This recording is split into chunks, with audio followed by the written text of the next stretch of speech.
I will explain and I explain again, and that eats up of my time. I don't want to give not passing SCA as an excuse. In fact, when I apply for a job, I want to be giving them a feedback that, oh, I passed my SCA in first sitting. That to me shows some level of seriousness in my part. Are you struggling with the SCA? Maybe you're practicing but you're not seeing much progress. Perhaps you're struggling with time management or clinical management. These are common challenges that GP trainees face. Hi, my name is Dr. Erwin Kwun. I've helped hundreds of GP trainees pass SCA with confidence. What if you could get the blueprint that top scorers are using to pass the SCA exam? Today I'm going to interview Dr. Jonathan Manulu, who scored 94 in his first attempt. And we're going to uncover his preparation. What did he do differently? Hi Jonathan, congratulations on passing your exam. Hi, Owen. Thank you very much. Yeah, it's a pleasure meeting you today again. So I'm looking forward to dive deep into your preparation. What did you do to pass the exam with a high score of 94? Tell us a little bit about your story, your background. So yeah, like you rightly say, I'm a GP trainee, currently ST3 here in Lancaster. Yeah, this is my first half of my ST3. Prior to my ST3 rotation, have done GP, and then my hospital rotation was both general medicine and A&E. And before then, before starting GP training, I had a surgical background before joining the training. But yeah, here I am, ST3, just planning to, finalize the last step to become a GP. Take us back from the very beginning when you were starting with the SCA preparation. What was going on in your mind, Jonathan? So when I started with SCA preparation, it was more like diving into something, not really knowing what is involved. For instance, I remember I don't even know what the scores of the three domains are. I started practicing with a friend of mine who was to sit February this year. That was around November last year. I've always thought of writing my SCA on time, so I'll have ample time to carry out all the aspects of ST3. So I just started simulating for my friend. So I give him clinical case, he presents, both of us clueless of what the marking scheme is and if we're doing the right thing or not. But we continue to practice. I mean, going through NICE guideline for management, we are not sure about. And he continued, and until he wrote his exam and he passed. And then I had to struggle to find a group. So in my area, among the GP trainees, we had a group where we practice, but it's a case of more like listening on the background and simulating as patients, because you have to give opportunity for people who are the exam and are closer to be doctors, if you get what I mean. And at that time, it was more like passive learning clinical management by hearing others present, seeing how others present, and occasional opportunity for me to also present as a doctor and then get corrected. But at that time, by January, February, I would say I really wasn't sure of what I was doing. At that point, I got worried. And that was when I contacted a friend who told me about Erwin, and then I had to join the class sometime in, I think, March, if I can.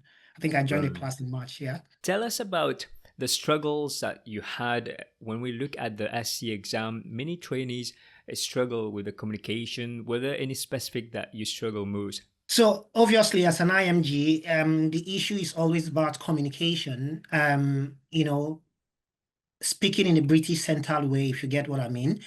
And whether we like it or not, we need to pass the information to the population, which are mostly British patients. And the struggle I had was initially getting patients understand me, when I say things first. So I end up, forming a habit of saying things over and over again to make them understand me. And sometimes they just keep saying, oh, can you come again? Can you come again? So first I had to learn to slow down my pace. And as you can tell, I'm still fast with my with my speaking, but during my clinics and in the XCA practice, I try to slow down my pace as much as I can.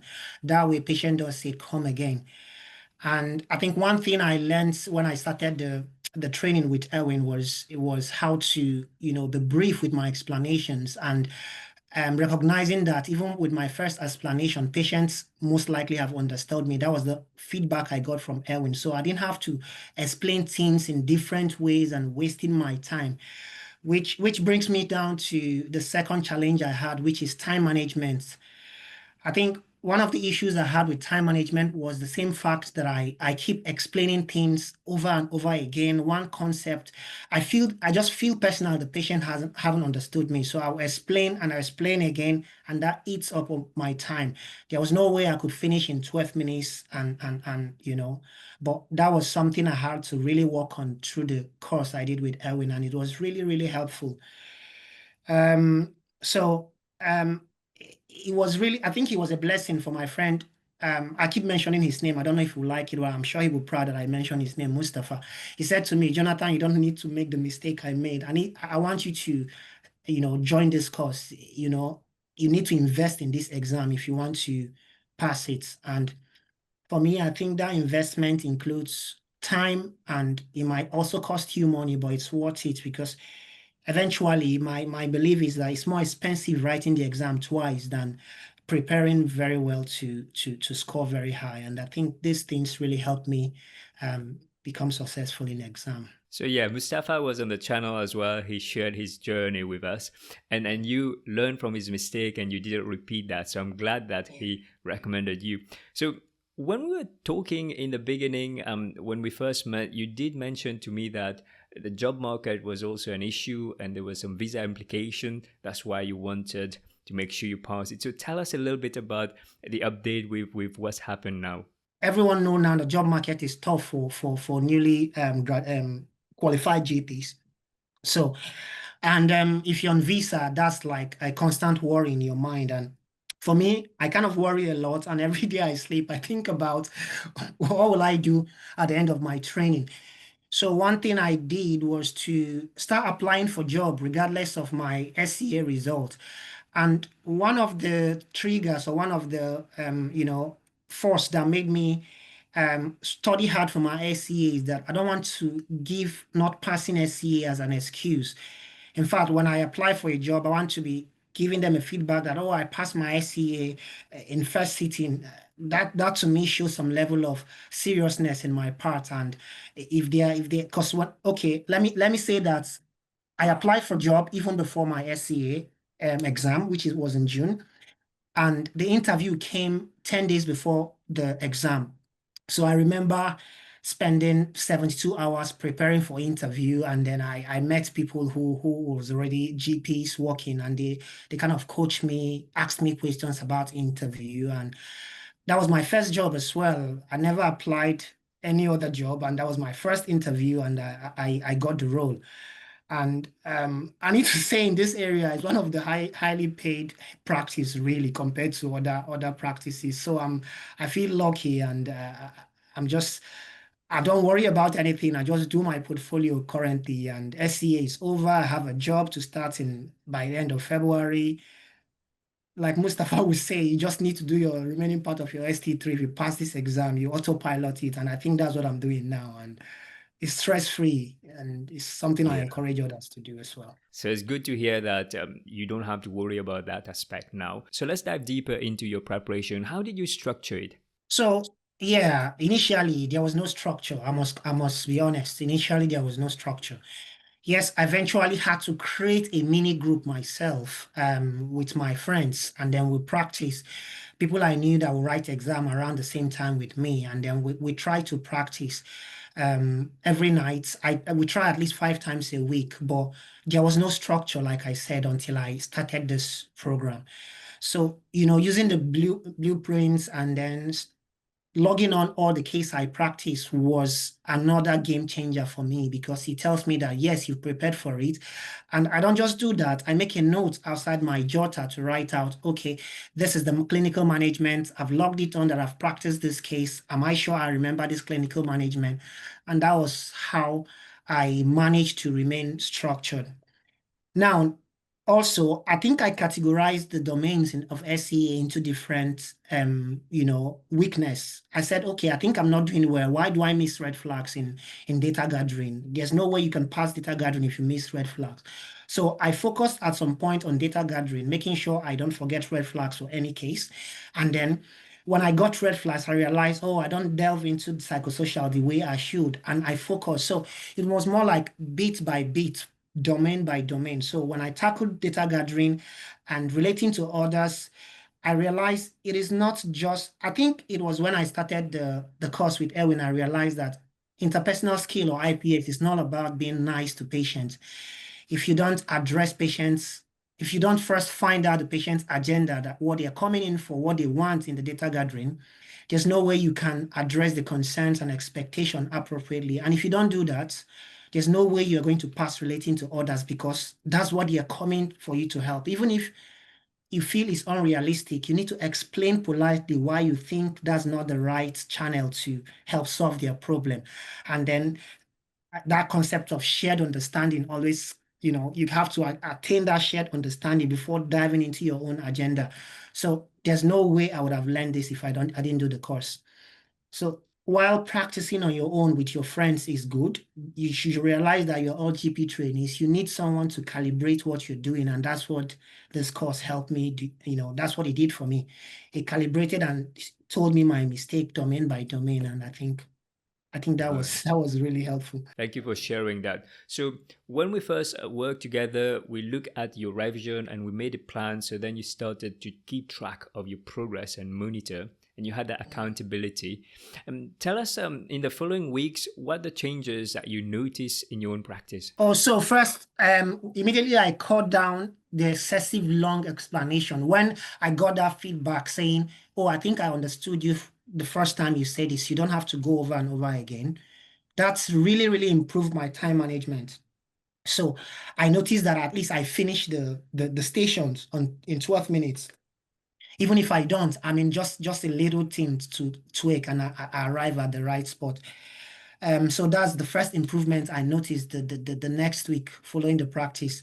And then the communication skill, I remember down to the week of my exam, everyone keeps saying, "Oh, you need to slow down a bit. It's good to have a good pace, but you need to slow down a bit." And I keep telling myself, "Yes, Jonathan, you're fast. You need to slow down." And I think I did that in my exam, I must say. Um, and it really helped. So there was constant improvement as soon as I start logging in and keeping having more accountability of the cases I practice. There was constant improvement. And another thing I need to say is the first month into the program with Erwin, I was still feeling a bit, oh, I don't want to watch myself, the video recording myself. It was a bit, I just felt my colleague will criticize me and that should be fine. But that's really is not the best way to do it. And I found out that I think in the last month of preparation, when I actively started recording, because and then I watch what I do. I see the mistake I still do and try to see if I can take them out, including cases I know I had in my fingertips, if I must say. I still the mistake, the facial expression, is this really empathy? When you say, "Oh, I'm sorry to hear that," you're not sorry because you don't sound sorry. You can't hear that if you're not rewatching or recording yourself. And I think that was another useful tip that I started that really helped me improve, especially in the aspect of my countenance in the exam, my interpersonal skill, my facial expression, and some words that I say that shouldn't actually come out of my mouth. I noticed them in those videos, and I never realized I used to make those mistakes. Recording, reviewing, and reflecting is a three-step process that many trainees shy away from. But once you start getting into the hang of doing it, you reap the benefits. And I have to say, you got that good self-awareness, and you actually knew the weakness as well. Even before we met, you already told me that I know there's something missing, so that's why I'm looking for help. So tell us, like, what were going on in your mind when you felt, right, I'm going to pass this exam? Did you feel like there's something click? So something clicked when I feel I have understood how to do clinical management. So when I understand how the exams are weighted and how they are marked, I looked at people's results. It's difficult to say to someone, "Well, can I have a look at your feedback on your result?" But I had to take that bold step to ask people, "Can I see what your feedback was like?" And I found out that for people who scored high, they've really passed their clinical management. And that's not to disregard data gathering and relating to others. But I said to myself, if I can understand how to really do clinical management and it sounds very impressive to myself and to any other person who was, then I think I'll do well in the exam. And then that comes down to that concept of gift wrapping. And I also learned it from this course. And it's more like showmanship, the way we say it in medical school in Nigeria. You have to just showcase the data gathering. What's the essence of asking for psychosocial history? What's the essence of checking for red flags and everything you got in data gathering? The patient's job, without bringing it into your management and saying, yes, I've heard you. You said you're a hairdresser and your back is hurting, and because you stand in, it could be related to your posture while you're walking, rather than just saying, oh, your back is hurting, and saying just one random thing. I remember, I need to give this example, presenting the seizure case to you, close to my mock, when I was giving an advice on patients on things to avoid. I was talking about don't swim and don't bath, use the shower rather than tub, stuff like that. And they don't really fit. Yes, they're there in the textbook, but they don't fit the patient circumstance. So did I even check if the patient likes swimming, or is he coming out of nowhere? So when I understood how to present my management, I was like, okay, I think I'm going to pass this exam because I have clicked that management, and it's weight high, 4.5. And if you pass almost all your management, you're not just going to pass, you're going to score high. And that's really what happened to me. I passed all my management. In fact, it was half half clear pass and half pass, apart from one though. I did not pass one management. And that management I didn't pass was still boiled down to not using the psychosocial history, not gift wrapping properly that the patient gave me, because I had to tell myself, why did I fail this management and not at least pass, because it was an easy station. But that was what happened. But that was my last station, by the way. But that's not an excuse to fail it. But all other station I passed and clear passed them because I utilized everything I've learned. I must really say I really enjoyed the exam. I remember coming back telling you, I keep telling myself, you need to address eyes, you need to address eyes. Oh, it was like a clinic, and my patient loved it. They were all smiling. The management was robust. They understood what we were saying. Yeah, I'm saying it with all honesty. I benefited from the course. It was worthwhile. So I think you did really immerse yourself in the SCA, and you learn how not just to pass it but to smash it. And you came in with a student mindset, with open mind and learning and taking in that feedback. And I have to say that yeah, clinical management is where trainees tend to fall short, and this is where they can fail. But if you master that clinical management, then that's where you score very high. So I imagine somebody might be listening right now and feeling, okay, so how do I get understanding of how do you score well? What would you say to that person who might be right now doing their study group and not really seeing much progress, but just keep practicing? So, if you keep practicing, first you need to just not practice. You need to watch yourself, watch what you're doing. Let other people tell you where you are falling short in your practice, because most times you don't really see it by yourself, which is why I keep saying, yes, some people might be able to do this exam on their own without getting someone to coach them or things like that.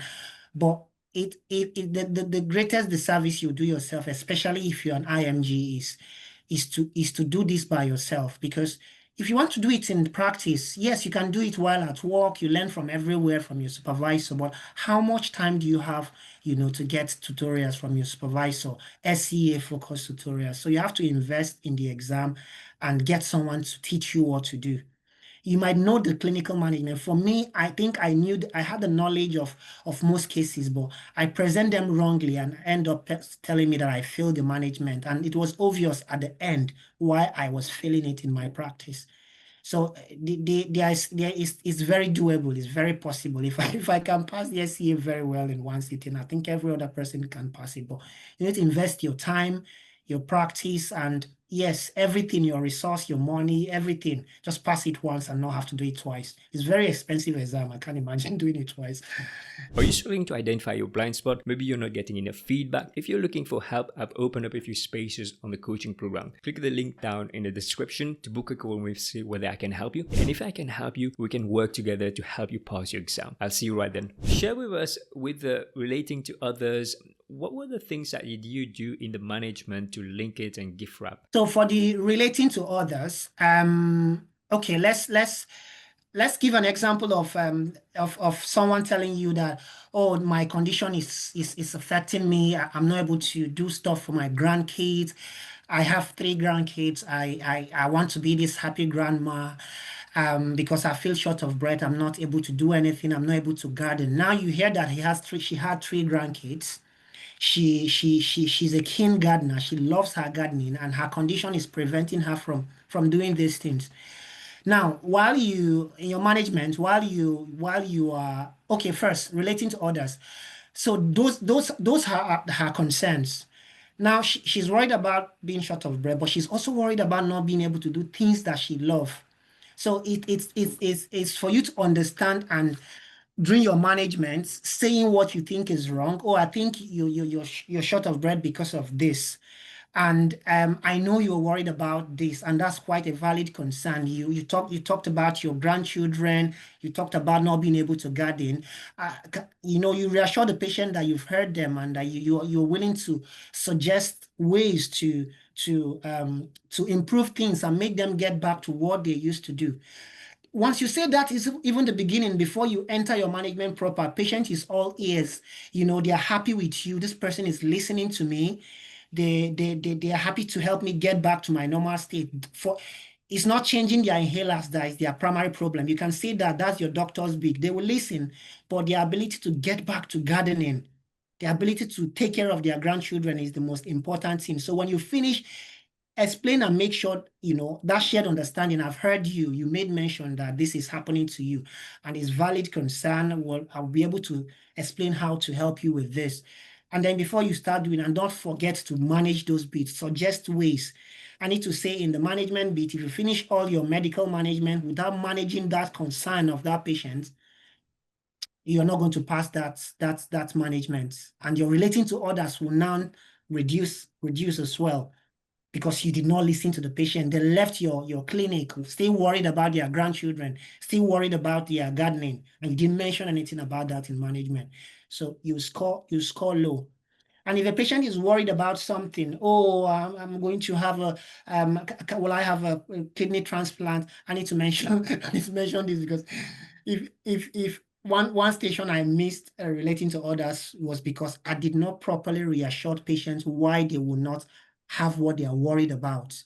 So if you don't properly get that idea, concerns, and expectation, and not waiting until patient asks you, oh, what about my gardening? No, you need to address everything first, showing that you listened before you now start managing every other thing. That was how I did my exam, and it paid off. That's great. So when it comes to management, there are different things that you're being scored on. So you're scored on getting more clarity so that you don't leave the patient feeling uncertain. You're getting marks on prescribing, referral, investigations. Sometimes trainees tend to over investigate as well, especially when it comes to uncertainty, when the patient is really anxious and asking for something. Share with us, how did you manage negotiation? So managing negotiation with patients. First, let's start with the over investigating you mentioned, and then I'll get down to the negotiation bit. Now, I keep telling myself, what was my initial 3 minutes for? Because I know you mentioned that priming your case. Oh God, that's really important. I can't even overemphasize how important. Did you really read this case very well? Did you see all the investigation that have been done in out of hours? Did you see the investigation that have been done 5 days ago in the hospital? Why mention investigation that have been done again when it's already there looking at you? So, and that's the essence of the SCA to let you know that, oh, someone else have seen. You need to understand that your colleagues are also competent. So use their information and manage the patient. That's that bit. Now, with negotiation, there are cases where, okay, the patient has their own concern about what's likely causing what they're presenting with. And they have read, they gave you, in fact, the patient quoted statistics. Oh, this is common in so and so. I read. I'm really worried that's what is this medication I am is what's causing my condition. But after my data gathering, I realized, yes, that's possible, but that's not likely because, yeah, the medication have been there all this while. Now, in the back of the patient mind, you can tell that the patient wants to talk about that medication and likely consider whether or not they need to stop the medication. But you'll think this is likely what's causing it. Management-wise will be, now, okay, acknowledging to the patient, I hear you that, okay, this medication, you're concerned about this, and you are correct, although you're correct, but it's quite rare. But you feel that this is what's likely causing what is the patient is presenting with. And now they didn't think that you ignore their concern because maybe they are not their patients. You acknowledge that they are right, but while you think they are right, it's less likely than what you're thinking, and then they can listen to you. Now, coming down to whether or not they would like to stop the medication, because eventually you can't force them to continue a medication that they think is causing their problem. Now you present to them that while I think this is what's causing this, if we do this, do this, do this, in most cases it can improve. Will you be happy for us to do this and then observe if it's not working, then we can consider stopping the medication, or would you prefer stopping the medication now and then give back to the patient? I did that to one of my patients, and the patient felt like, honestly, doctor, if I live here, I'll still be worried about this medication. I understand what you're trying to say, but I think I'll prefer to stop this medication if there's another alternative.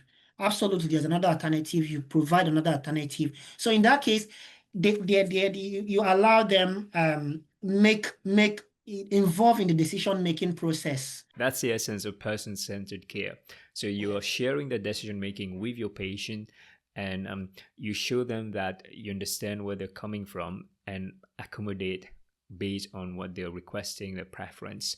So tell us then, on the day of the exam, so were you feeling like you did an exam where you felt like it was completely your clinic? Were there some cases where you felt like you were not too sure, or how did you feel on the day? To be honest, on the day, I felt it was, usually I'm not an afternoon person, but my exam was in the afternoon. But I think that was the best afternoon session I've had.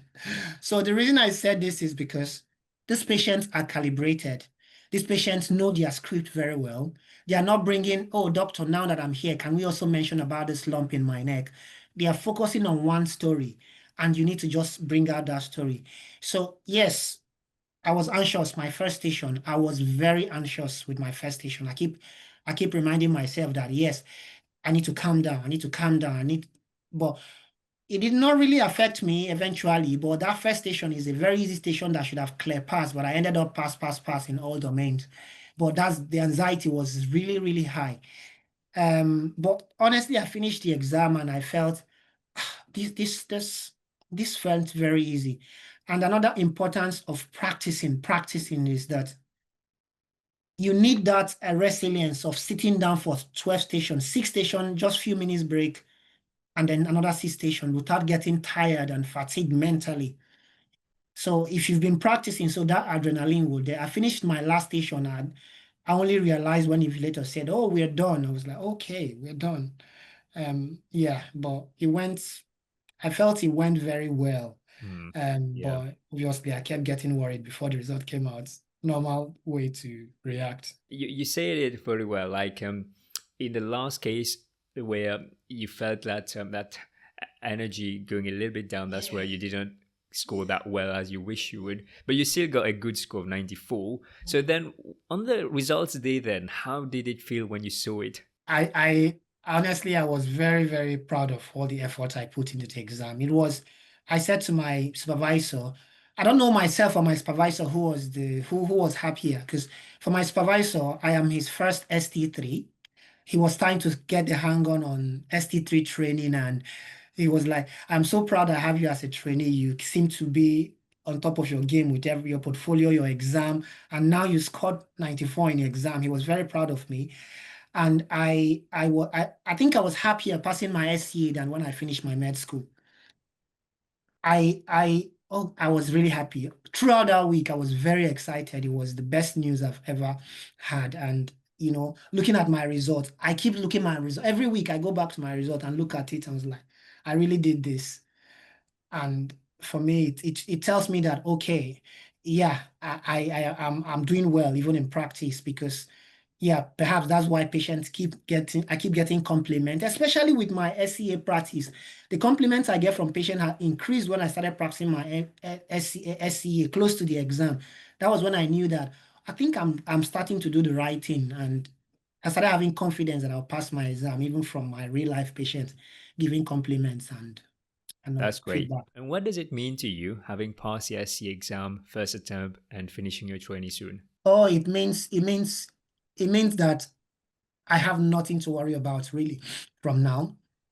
It means that I just carry on with my portfolio. It means that I focus on learning that aspect of GP that I feel I'm still deficient a lot. Things like palliative care. I know that I have a lot of work to do with palliative care. Now I had the opportunity to even tell my supervisor, can you put me on more on home visits so I can learn, complex cases, palliative care. I don't think if I didn't pass my exam on time, I will be able to want to focus on one aspect. I will still want to, but I now know where I need to work on, and I'm focusing on them so I can, be a robust GP when I'm done. But it feels good. I don't know how else to say it. I know how it feels when trainees say that they've done with it because it's such a relief, and now you can look forward. So, to somebody who is listening to this, and there's a lot of resources available. So, share with us what made you choose the one to one with me instead of other resources. First, I think it was based on feedback from my friend Mustafa, and he is someone I respect his opinion a lot. One, he is knowledgeable, but when he told me initially that his exam didn't go well, I was surprised how. And if he could recommend that I do this course, and his reasoning was like, Jonathan, I just did this course with Erwin, and I tell you that's the best thing you'll do for yourself. I want you to pass your exam in first sitting. And if you start doing this course, I'm sure you're going to do that. And I think I really benefited from, what I spent for the course, not just for the exam, to be honest, for my real life practice. I am a better, my consultations are better now, even with life practice than just before. I don't really care about your agenda or your eyes. I just want to finish. And the truth is that if you're trying to save time, if you address patients at their concern and expectation and properly give therapy, it, even in real life, you save more time doing that than going round and around trying to bring up what's a nice guideline that patient is not really interested in.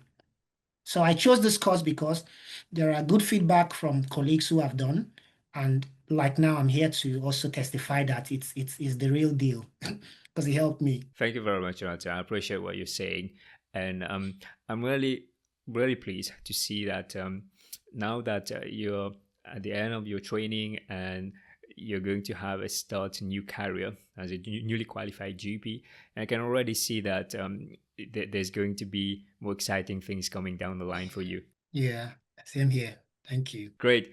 So, if you've been watching this and you feel like you need some help, then I'll leave a link down the description. And if you want to have a chat with me, see whether I can help you, I'll be more than happy to see whether I can help you pass your exam. Thank you very much, Jonathan. And it's been a pleasure to play a small part in your journey. Thank you. It's been a pleasure, and thank you so much. I really, really appreciate all your efforts because it was real.